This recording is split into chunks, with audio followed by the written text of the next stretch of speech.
हल्की हल्की मुलाकातें थी। পরনে দুধ সাদা ডিজাইনার শাড়ি ও গলায় রুবি পাথরের হার। কানের মঞ্চে বরাবরের মতো এবারও চোখ ধাঁধানো রূপে ঐশ্বরিয়া। তবে সাজ পোশাক নয়, এবার নজর কাড়লো অন্য কিছু। তা হলো ঐশ্বরিয়ার মাথা ভর্তি সিঁদুর। বলিউডের অলিতে গলিতে কান পাতলেই শোনা যায় ঐশ্বরিয়া অভিষেকের বিচ্ছেদের জল্পনা। সবাই বলছে ইচ্ছা করেই কানে মাথা ভর্তি সিঁদুর পরে আন্তর্জাতিক মঞ্চে ঐশ্বরিয়া উপস্থিত হয়েছেন।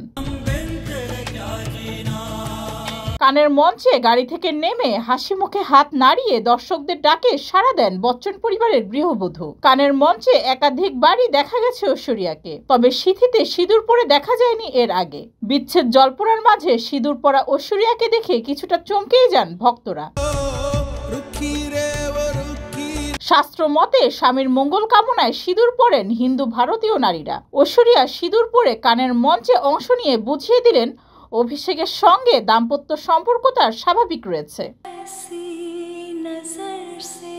2007 সালে 7 পাকে বাধা পড়েন অভিষেক ঐশ্বরিয়া। 2011 সালে বচ্চন পরিবারে ঐশ্বরিয়ার কোল আলো করে আসে আরাধ্যা। তবে কয়েক বছর যেতে না যেতেই বিচ্ছেদের গুঞ্জনে ভারী হয়ে ওঠে বলিউড। মাঝে একাধিক অনুষ্ঠানে দেখা যায়নি দুজনকে। তবে গত মাসে বিবাহ বার্ষিকীতে মেয়ে সহ অভিষেকের সঙ্গে ছবি পোস্ট করেছিলেন ঐশ্বরিয়া। তাই বিচ্ছেদ জল্পনায় যে জল ঢেলে দিয়েছে বচ্চন পরিবার সে বিষয়ে কোনো সন্দেহ নেই।